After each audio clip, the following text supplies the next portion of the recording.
E vamos agora para algumas notícias do judiciário brasileiro. Tem de tudo aqui nessas notícias do judiciário, né?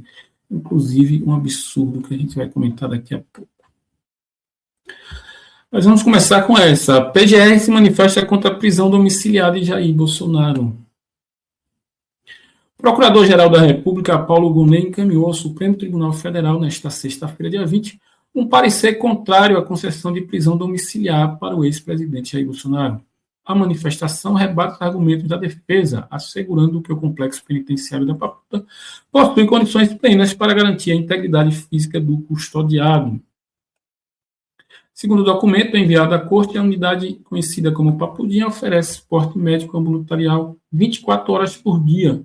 Gonet ressaltou ainda que a presença de uma unidade avançada do SAMU no local, pronta para atuar em eventuais emergências, o que supriria qualquer necessidade de tratamento de saúde imediata alegada pelo advogado.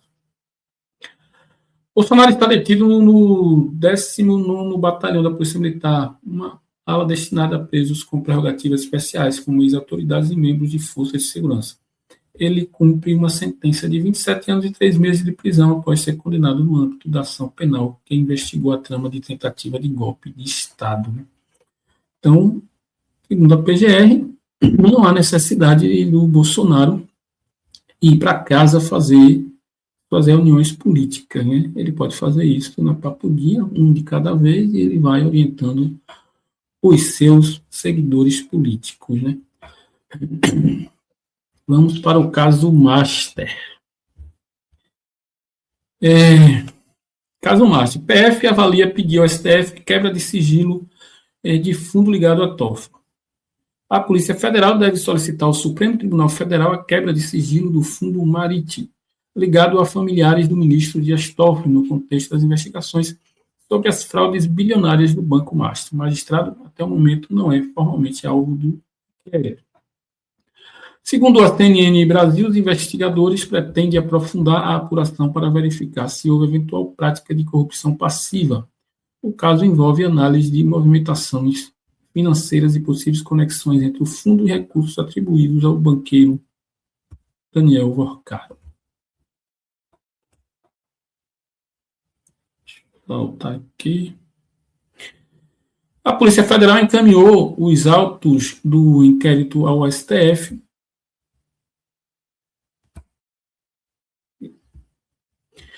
Após identificar indícios de possível crime envolvendo o magistrado no âmbito de investigações que estava sob sua responsabilidade. O envio foi fundamentado no artigo 33 da Lei Orgânica da Magistratura, aplicável quando há indícios de prática de crime por parte do magistrado. De acordo com fontes ouvidas pela reportagem, agentes da PF avaliam que o novo relator do caso, o ministro André Mendonça, poderá destravar as apurações. A atuação do ministro em outros processos é considerada positiva e ele é descrito como correto. Então está aí, né? Querem quebrar o sigilo do Dias Toffoli. Por mim, não tem problema nenhum. Se ele não deve nada, tranquilo. Se ele deve, que pague pelos seus erros. É assim que funciona. Então, esperamos que sim, né? Mas o caso Master ainda tem outros desdobramentos, né? Do caso do André Mendonça. E outras coisas que chamam a atenção, né? A Polícia Federal quer investigar o Dias Toffoli, mas a gente não vê a Polícia Federal querendo investigar o Cláudio Castro, que é o responsável pela Rio Previdência. Algumas pessoas da Rio Previdência foram investigadas. E do BRB, algumas também pessoas estão sendo investigadas. Mas os chefes do governo, que são os chefes dessas pessoas, o BRB é um banco do Estado, ou seja, quem comanda o banco é o Ibanez Rocha. A Rio Previdência está sob a responsabilidade do Estado do Rio de Janeiro. E quem é o governador do Rio de Janeiro? Cláudio Castro. A Polícia Federal não quer investigar essas figuras. Por que será que não quer investigar essas figuras, né? E aí o André Mendonça já conseguiu fazer isso aqui, né? Daniel Vorcaro cancela depoimento à CPI do INSS após decisão do STF. E é interessante como a imprensa manipula, né? Se a decisão é uma decisão que eles não gostam, eles dizem o seguinte: a decisão foi do ministro Alexandre de Moraes.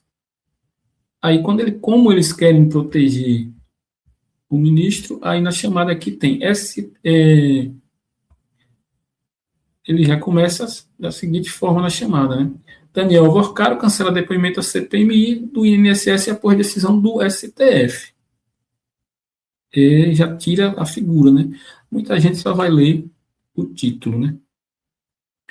O empresário Daniel Alvorcaro, proprietário do Banco Master, confirmou que não comparecerá ao depoimento da Comissão Parlamentar Mista de Inquérito do INSS, previsto para a próxima segunda-feira, 23. A decisão está respaldada por um despacho do ministro André Mendonça, do Supremo Tribunal Federal, que tornou a presença do banqueiro facultativo, por ele estar na condição de investigado. A medida de Mendonça também desobriga Alvorcaro de participar de uma oitiva na Comissão de Assuntos Econômicos, que ocorreria na terça-feira. Como relator do caso, o ministro entendeu que, devido ao processo que apura fraudes no Master, o banqueiro possui o direito de não produzir provas contra si. Apesar do cancelamento do depoimento, a CPMI obteve uma vitória estratégica. O ministro André Mendonça autorizou a devolução dos dados de quebra de sigilo bancário, telefônico e telemático de Alvorcaro para a comissão. Anteriormente, esse material havia sido retirado dos parlamentares por uma decisão do ministro Dias Toffoli e estava guardado na presidência do Senado. O material agora será enviado à Polícia Federal para perícia e posteriormente compartilhado com os membros da CPMI. O deputado Alfredo Gaspar, do União de Alagoas, presidente da comissão, comentou a decisão, afirmando que o compartilhamento de informações fortalece a investigação sobre descontos irregulares em aposentadorias e empréstimos consignados fraudulentos. O Alfredo Gaspar não é o presidente da comissão, ele é o relator da comissão. Esperamos ver o que é que tem, né? E isso se torne público, o que está nesses documentos aí, que estavam sob sigilo por determinação do ministro Dias Toffoli. Esperamos que venha à tona aí, e quem quer que seja, de qualquer partido que seja punido, né? Agora, o que a gente está observando muito quer investigar o ministro Dias Toffoli, mas não quer investigar governadores da extrema-direita, extremamente relacionado com essa situação, né? E aqui está. Familiares de Marielle e Anderson estarão presentes no julgamento de mandantes do crime no STF. As famílias de Marielle Franco e Anderson Gomes acompanharão nos dias 24 e 25 de fevereiro de 26 o julgamento dos suspeitos de serem os mandantes dos assassinatos da vereadora e do motorista. O julgamento ocorrerá na primeira turma do Supremo Tribunal Federal e é considerado um marco após quase 8 anos do crime. Segundo Metrópolis, familiares terão espaço reservado no plenário da Corte para acompanhar a análise das acusações apresentadas pela Procuradoria-Geral da República contra 5 réus. Entre os acusados apontados como mandantes estão Domingos Brazão, conselheiro do Tribunal de Contas do Rio de Janeiro.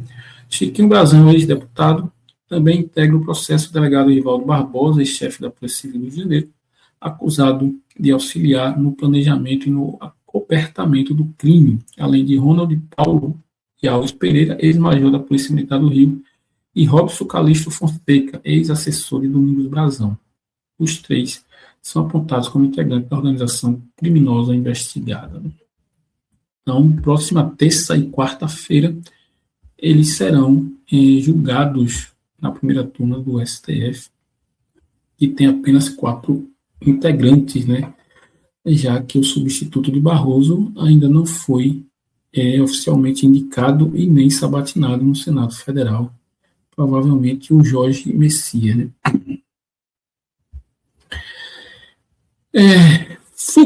O Luiz Fux, ministro do STF, arquiva a notícia crime contra Lula por desfiles de acadêmicos de Niterói.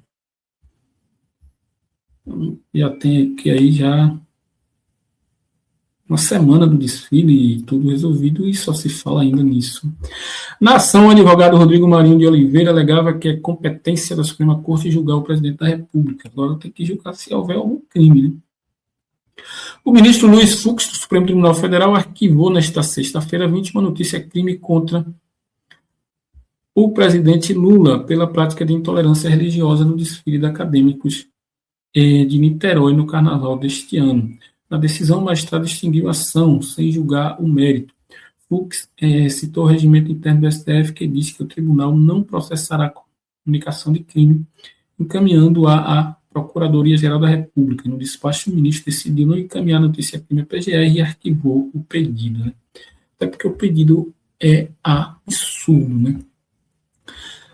Se acadêmicos de Niterói tivessem cometido algum crime, se tivesse, pelo que a gente viu, não cometeu crime nenhum de intolerância religiosa, era Lula que ia pagar por isso? Chega a ser ridículo, e o sujeito que fez essa petição é um advogado, né?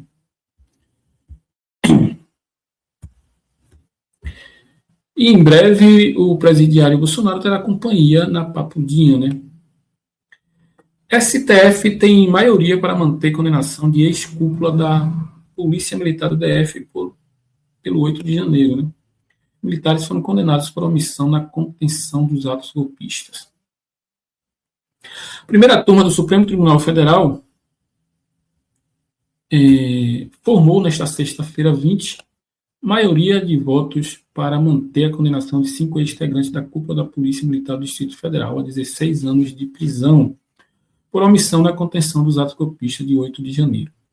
O colegiado realiza julgamento virtual dos recursos protocolados pela defesa de Fábio Augusto Vieira, ex-comandante-geral, Clepter Rosa Gonçalves, ex-subcomandante-geral, e dos coronéis Jorge Eduardo Barreto Naime, Paulo José Ferreira de Souza e Marcelo Casemiro Vasconcelos.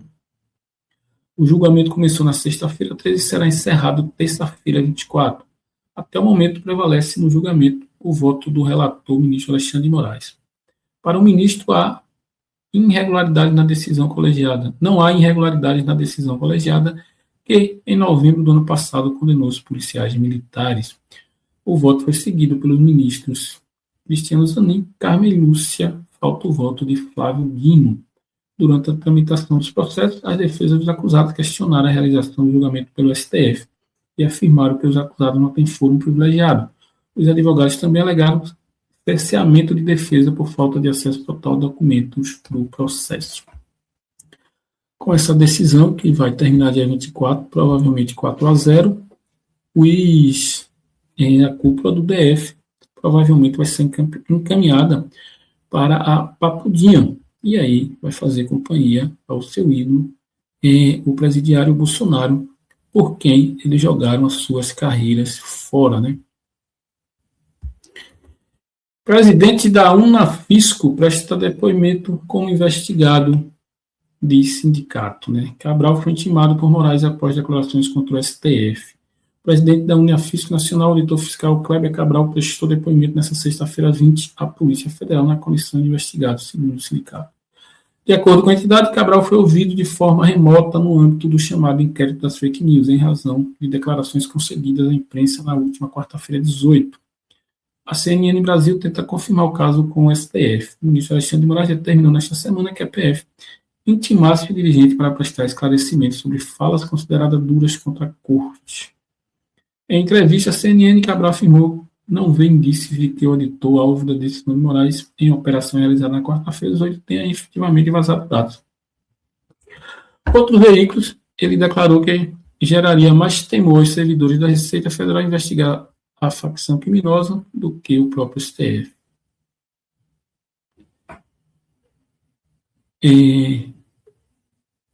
No mesmo dia da operação, aqui é o contrário, ele disse que geraria mais temor investigar autoridades do que investigar o PCC. No mesmo dia da operação, o Unafisco divulgou nota crítica às medidas adotadas. Ele disse, por exemplo, que a entidade manifestava preocupação com a operação, que é preciso observar o devido processo legal, a presunção de inocência e a proporcionalidade das medidas adotadas. Vale lembrar que o Kleber, deixa eu ver o nome dele aqui direitinho, Kleber Cabral, ele foi um dos sujeitos que estava envolvido aí em ver dados e procuradores e promotores que estavam investigando o Flávio Rachadinha quando do governo Bolsonaro, né? Não é nenhuma figura inocente nessa situação e nessas críticas que ele vem fazendo. Não sei o motivo que o Alexandre de Moraes mandou intimá-lo. Provavelmente, e a gente espera que não seja pelas críticas que ele fez, mas provavelmente por outras situações. Né? Vamos aguardar os desdobramentos e ver no que é que vai dar essa situação. E aqui tem uma situação extremamente absurda da Justiça, no caso a Justiça Mineira, o Tribunal de Justiça de Minas. Né? E o que é que diz essa reportagem? Justiça cita vínculo afetivo consensual e absolve homem de 35 anos acusado de estupro de vulnerável contra a menina de 12 em Minas Gerais. O Tribunal de Justiça derrubou sentença de primeira instância que havia condenado o suspeito a 9 anos e 4 meses de prisão. O caso ocorreu em Indianópolis, no Triângulo Mineiro. A Justiça de Minas Gerais absolveu um homem de 35 anos acusado de estupro de vulnerável contra uma menina de 12. O desembargador relator Magide Nauf Lauar entendeu que o réu e a vítima tinham um vínculo afetivo consensual e derrubou a sentença de primeira instância que havia condenado o suspeito a 9 anos e 4 meses de prisão. O voto dele foi acompanhado pela maioria dos magistrados da 9ª Câmara Criminal do Tribunal de Justiça de Minas Gerais. A decisão provocou a reação de parlamentares de diferentes espectros políticos, né, que condenaram a absolvição do réu. O Código Penal estabelece que ter conjunção carnal ou praticar outro ato libidinoso com menor de 14 anos configura estupro de vulnerável. O Superior Tribunal de Justiça já afirmou o entendimento que o consentimento da vítima, a eventual experiência sexual anterior ou a existência de relacionamento amoroso não afasta a ocorrência do crime. O que nós esperamos é que a condenação, isso aí vai ser, vão recorrer, vai chegar no STJ e a condenação vai ser mantida, né? No entanto, o desembargador considerou que o caso ocorrido em Indianópolis, no Triângulo Mineiro, tem peculiaridades que permitem a não aplicação automática dos precedentes vinculantes. O relacionamento mantido entre o acusado e a menor não decorreu de ato de violência, coação, fraude ou constrangimento, mas sim de um vínculo afetivo consensual, com prévia aquiescência dos genitores da vítima e vivenciado aos olhos de todos, diz o trecho da decisão. Aqui fica uma questão, né? O fato dos pais e dos genitores dessa criança concordarem com o crime e serem coniventes com o crime não deixa de ser crime, né? Pelo contrário, eles também têm que ser responsabilizados pelos seus atos. Não ser motivo para não punir o crime do sujeito, o fato de ter pessoas que estavam ali concordando com o crime que estava ocorrendo. Né? É extremamente absurdo. O Ministério Público de Minas Gerais afirmou que vai identificar a via recursal adequada e adotar as providências processuais cabíveis, né? Então, está aí que vive em tempos dos absurdos, né? O jeito um desembargador dizer que o fato dos genitores terem conhecimento, de muita gente ter conhecimento, deixa de ser crime. Pelo contrário, essas pessoas que estavam, principalmente os genitores, que eram coniventes com o crime, eles deveriam era responder também, de alguma forma, aí, por compactuarem com o crime contra a própria filha de 12 anos de idade, né? É lamentável, né? Comenta, compartilha, se gostar do joinha, se não gostar do joinha, e se for do seu interesse, faz sua inscrição aqui no canal. Falando em português.